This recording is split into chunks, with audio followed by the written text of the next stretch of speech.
உலகத் தமிழ் மக்கள் உங்களை அனைவருக்கும் எனது அன்பான வணக்கங்கள். என்ன நேயர்களே, நேற்று குடும்பஸ்தானம் தனஸ்தானம் அந்த இடங்களில் என்ன கோள்கள் இருந்தால் அவங்களுடைய ப்ரெசன்டேஷன் எப்படி இருக்கும்னு பார்த்தோம்.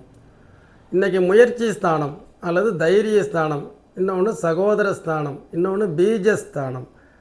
புரியுதுங்களா? இது எல்லாத்துக்கும் ஸ்தானம் 3ஆம் இடம், அது போகஸ்தானம் அதுன்னு சொல்லுவோம். அதில் இருக்கக்கூடிய கிரகங்களுடைய தன்மைக்கு தக்கவாறு தான் அவர்களுடைய செயல்பாடுகளும் இருக்கும். அப்போ அந்த 3ஆம் இடத்தில் பொதுவாக உங்களுக்கு எந்த லக்கணமாக இருந்தாலும் ரேண்டமாக நான் போட்டிருக்கேன். இந்த மிதுன லக்கணத்துக்கு 3 இப்போ சூரியன் 3ஆம் இடத்தில் சூரியன், இவங்க லக்கணத்திற்கு 3க்கு உடையவனே 3. அது மாதிரி உங்கள் லக்கணத்துக்கும் 3க்கு உடையவன் ஆட்சி பெற்றிருந்தால் எப்படி இருக்கும் அப்படின்னா, நீங்கள் எடுக்கிற முயற்சி வெற்றி, நல்ல வீரியம் இருக்கும், நல்ல போக சம்பவங்கள் நடக்கும், போகங்கள் இருக்கும். அதே நல்ல தம்பி உடையவர், படைக்கஞ்சான், தைரியவான், வீரியவான்னு சொல்லுவோம். அந்த 3இல் சூரியன் இறக்க பிறந்தவர்கள் இந்த லக்கணத்திற்கு ரொம்ப அற்புதமாக இருக்கும். உங்கள் மற்ற லக்கணங்களுக்கு எந்த மாதிரி அந்த வீட்டுக்கு அதிபதி, அதுதான் இங்கே போட்டிருக்கோம்ல, யார் எப்படி எங்கிருந்து இதெல்லாம் பார்க்கணும். இவங்க என்ன நட்சத்திரத்தில் இருக்காங்க, என்ன ஸ்டாரில் இருக்குது, மகமா பூரமா, அதே மாதிரி உத்திரம் தன்னுடைய சொந்த நட்சத்திரத்திலே இருந்ததுன்னா தைரியமான ஆட்கள், எதை பற்றியுமே கவலைப்பட மாட்டாங்க, பயம் அறியாதவர்கள். இளங்கன்று பயம் அறியாது, தைரியமாக போங்க. இப்போ எனக்கெல்லாம் 3ஆம் இடத்துல எந்த கிரகமும் இல்லை. அப்போ பார்த்தோம்னாக்கா இவர் மாதிரி உள்ளவங்களாம் இருந்தாங்கன்னா ஒரு இடத்துல முன்னேறி போயிட்டு இருக்கிறாங்க, தடைக்கற்கெல்லாம் வந்தோன்னா நான்லாம் திரும்பி வந்துடுவேன். எனக்கு அது நம்மளாலாம் முடியாது சாமி, நீச்சல் அடித்து அந்த பக்கம் போக முடியாது. இதே 3ல் சூரியன் செவ்வாயெல்லாம் இருக்கக்கூடியவங்க என்ன பண்ணுவாங்க, இல்லை அதை ரிஸ்க் எடுப்போம், எதிர்நீச்சல் எங்களுடைய பழக்கம், தைரியமாக இறங்கிடுவாங்க. இறங்கி போய் அந்த எட்டாக்கனியாக இருந்தாலும் நாமெல்லாம் சும்மா வந்துடுவோம். இவங்க அப்படி இல்லை, தைரியமாக போய் இறங்கி அந்த எட்டாக்கனியை போய் பிரிச்சுட்டு தான் வருவாங்க. அதுதான் 3ல் சூரியன். இதே சந்திரன் இருந்தால் எப்படி இருக்கும்? பொதுவாக இது தைரியஸ்தானம். தைரியத்தை தரக்கூடிய கிரகங்கள் எது? செவ்வாய், சூரியன், இதெல்லாம். சந்திரன் என்பது பாதி நாள் தைரியம், பாதி நாள் அவதைரியம். அப்போ சந்திரன் வளர்பிறை தேய்பிறை மாதிரி இவங்களுடைய முயற்சி, தைரியம், வீரியம் இது எல்லாமே பார்த்திங்கன்னா மாற்றத்திற்குள்ளாததாக இருக்கும். அப்போ சந்தேகங்கள், நம்மளால் அதை முடியுமா, இறங்க முடியுமா? இப்போ ஒரு கிரகத்தை தான் பேசியிருக்கிறோம். அடுத்த பதிவு இந்த சந்திரனோட சனி இருந்தால் எப்படி இருக்கும் அப்படின்னு பல கன்ஜெக்ஷன்ஸ் அந்த மாதிரி பார்க்க போகிறோம். இன்றைக்கி ரேண்டமாக நீங்கள் ஜோதிடர் நீங்கள் வெளியில், ஏன்னா நிறைய நேயர்கள் எனக்கு சொல்லும்பொழுது, சார் இந்த கிரகம் இங்கே இருந்துச்சுன்னா வச்சு இப்படி பயமுறுத்துகிறாங்கன்னு சொல்லும்பொழுது நான் உங்களுக்கு விளக்கம் கொடுக்குறேன். கொஞ்சமாவது பேசிக் தெரிஞ்சுக்கிட்டிங்கன்னா என்னுடைய நிலைப்பாடு இவ்வளோ தான். நான் தான் சொன்னல, எனக்கு 3ல் எந்த கிரகமும் இல்லை. எந்த கிரகமும் யாருக்குமே 3ஆம் இடத்துல இருந்ததுன்னா எந்த பிரச்சனையும் கிடையாது.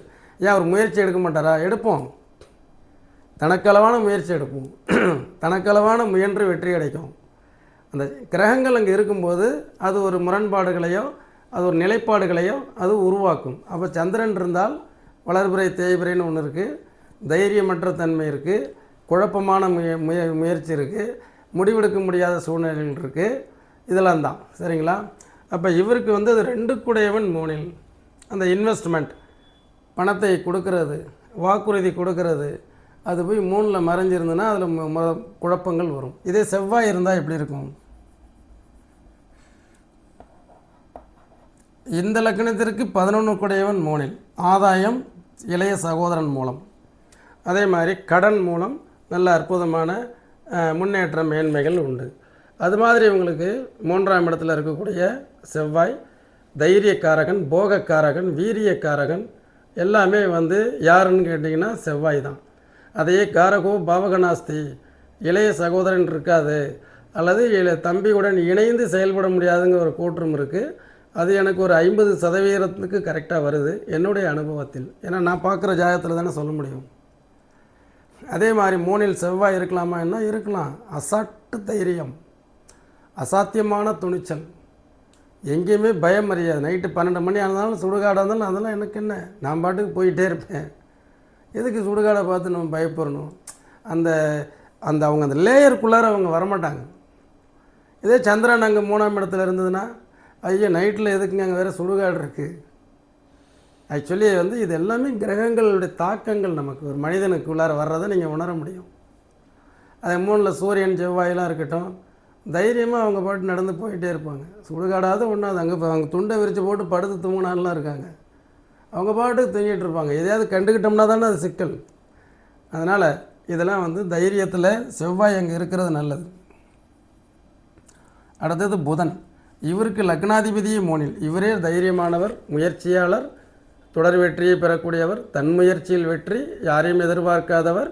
ஆக முயற்சி செய்கிறதில் எப்போதுமே அவர் ஒரு முன்னேற்றம் காணக்கூடியவராக இருப்பார். 3ஆம் இடத்தில் பொதுவாக ரேண்டமாக புதன் இருக்கக்கூடியவர்கள் நல்ல முயற்சி, அறிவுபூர்வமான முயற்சி. ஒருத்தங்கள்ட்ட சண்டை போடணும், ஆயுதத்தை எடுத்தோம்னா அது செவ்வாய். அறிவு போர்னு ஒன்று இருக்குல்ல, அது புதன். அறிவுபூர்வமாக என்கிட்ட நான் கேட்குற கேள்விக்கெல்லாம் பதில் சொல்லி அதுக்கப்புறமா என்னை அடிக்கிறதுக்கு வா, நான் வந்து என் முதுவை காட்டுறேன் அப்படின்னா அதுதான் வந்து புதன். இதே அங்கே செவ்வாய் இருந்ததுன்னா என்ன ஆகும்? ஒத்தைக்கு நேருக்கு நேராக வா, நீயா நானான்னு பார்த்துடலாம். அப்போ புதன் இருந்தால் அறிவுபூர்வமாக கோபப்படுவார், அறிவுபூர்வமாக ஒரு யுத்தத்துக்கு போவார். புரியுதுங்களா? இப்போ அந்த கான்செப்டை புரிஞ்சுங்க. அப்படியே வர வர யாருக்காவது உங்களுக்கு கொஞ்சம் இதில் மாற்றங்கள் இருக்குது அப்படின்னா அந்த புதன் நின்ற நட்சத்திரம் காரணம், அந்த நட்சத்திரத்தினுடைய அதிபதி காரணம். புரியுதுங்களா? அதே மாதிரி வந்து பார்த்திங்கன்னா அந்த புதனுக்கு அப்புறம் பார்த்திங்கன்னா குரு. புதனுக்கு அப்புறம் குரு. இந்த குரு என்றால் யார்? வெளிச்சம். குரு 3ஆம் இடத்தில் இருப்பது மிக அற்புதமான ஒரு முன்னேற்றத்தை தரும். இவர்கள் நேர் வழியில் முயற்சிப்பார்கள், நேர் வழியில் முயற்சி செய்யக்கூடியவர்கள். அதே மாதிரி இவங்களுக்கு இந்த இதிலெல்லாம் பிடிக்காது. அதாவது எப்படின்னு கேட்டிங்கன்னா, இந்த பணம் கொடுத்து ஒரு வேலையை வாங்குறது, அதே மாதிரி பணத்தை கொடுத்து பெறுறது, அப்புறம் குறுக்கு வழியில் செல்வது, இதெல்லாம் இவங்களுக்கு பிடிக்காது. இவங்க எப்போதுமே வந்து நேர் வழியாளர்கள், நல்ல முயற்சி உடையவர்கள், நல்ல சகோதர ஒற்றுமை உடையவர்கள், சகோதரருடன் இணைந்து செயல்படக்கூடியவர்கள். இதெல்லாம் வந்து 3ஆம் இடத்தில் இருக்கக்கூடிய குரு. அடுத்தது சனி. குருவுக்கு அடுத்தது சுக்கிரன். இந்த சுக்கிரன் என்பவர் யார் சார்? இருக்கிற கிரகங்களிலேயே மகிழ்ச்சியான பிளானட் யாருன்னா சுக்கிரன் தான். பொதுவாக 3ல் வந்து போகஸ்தானம், போகக்காரகன் சுக்கிரன். எல்லா சந்தோஷங்களையும் அனுபவிப்பாங்க. அதுக்காக நல்ல முயற்சி எடுத்து சம்பாதிச்சு சந்தோஷமாக வாழணுங்கிறது. இந்த உலகத்தில் பிறந்தது எதுக்குங்க? எல்லாம் கணவன் மனைவி மகிழ்ச்சியாக 4 ஊரை சுற்றி பார்த்துக்கிட்டு நல்லா இடம் வீடு வாகனங்கள் இதெல்லாம் அமைச்சிக்கிட்டு மகிழ்ச்சியாக இருக்கணுங்க அப்படிங்கிற கான்செப்டில் போகும். இது நல்ல அமைப்பு. இவருக்கு வந்து 5 குடையவன் 3ல், 12 குடையவன் 3ல், 12 குடையவன் 3ல் இருந்தால் விபரீத ராஜயோகம், இந்த திசை வரணும். அதனால் 5 குடையவன் 3ல் குழந்தைகள்னால பெனிஃபிட் உண்டு அப்படின்னு. அடுத்தது சனி. நான் பார்த்த வகையில் நிறைய பேருக்கு இந்த சனி 3ஆம் இடத்தில் இருப்பது ஒரு முயற்சி, சிரமப்பட்டு கஷ்டப்பட்டு அதில் அடுத்த இலக்கை நோக்கி போகிறாங்க. அவங்களுக்கு உடனடியாக எளிதில் எந்த விதத்துலையுமே அவங்களுக்கு ஒரு மகிழ்ச்சியும் சந்தோஷமும், அடுத்தது பார்த்திங்கன்னா ஒரு முன்னேற்றமும் அவங்களுக்கு கிடைக்கிறதில்ல. அவங்க எப்போதுமே வந்துட்டு ஹார்ட் ஒர்க் பண்ணி தான் ஒன்றுமே பெறுறாங்க.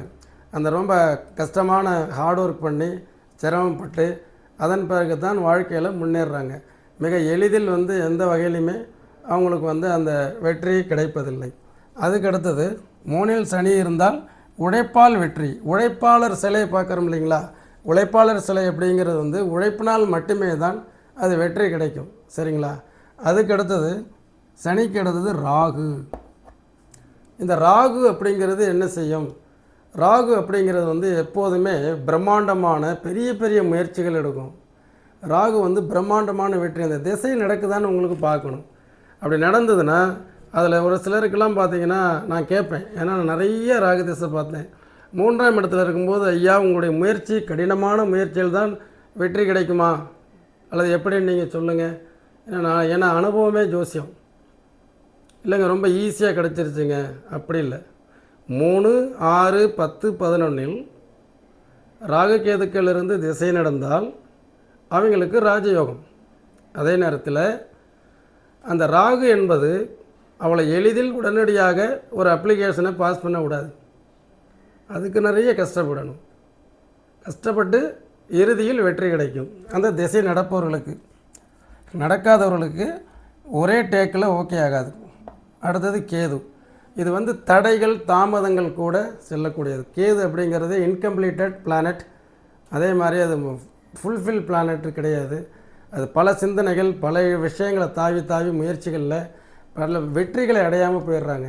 யாருக்கெல்லாம் 3ல் கேது இருக்கோ தயவுசெய்து வாங்க, உங்கள் ஜாதகத்தைப்படி எதையாவது ஒன்று எடுத்து கொடுக்குறேன், அதை நோக்கி போங்க. கண்டிப்பாக சக்ஸஸ்ஃபுல்லான ஒரு நிலைப்பாடுகளுக்கு வந்துடுவீங்க. பார்த்தீங்களா எவ்வளவு சுவாரஸ்யமாக 9 கிரகங்களும் 3ல் இருந்தால் என்ன பலன்னு பார்த்தோம். அடுத்த பதிவில் இந்த சேர்ந்த கிரகங்கள் எப்படி இருக்குங்கிறது பார்ப்போம். பிடித்தால் நீங்கள் உங்களுடைய பகிருங்கள், மேலான கருத்துக்களை எழுதுங்கள். இன்னொரு நிகழ்ச்சியில் நாம் மீண்டும் சந்திப்போம். என்றும் உங்கள் முனைவர் ஆலயம் ஜி. சுவாமிநாதன். நன்றி, வணக்கம்.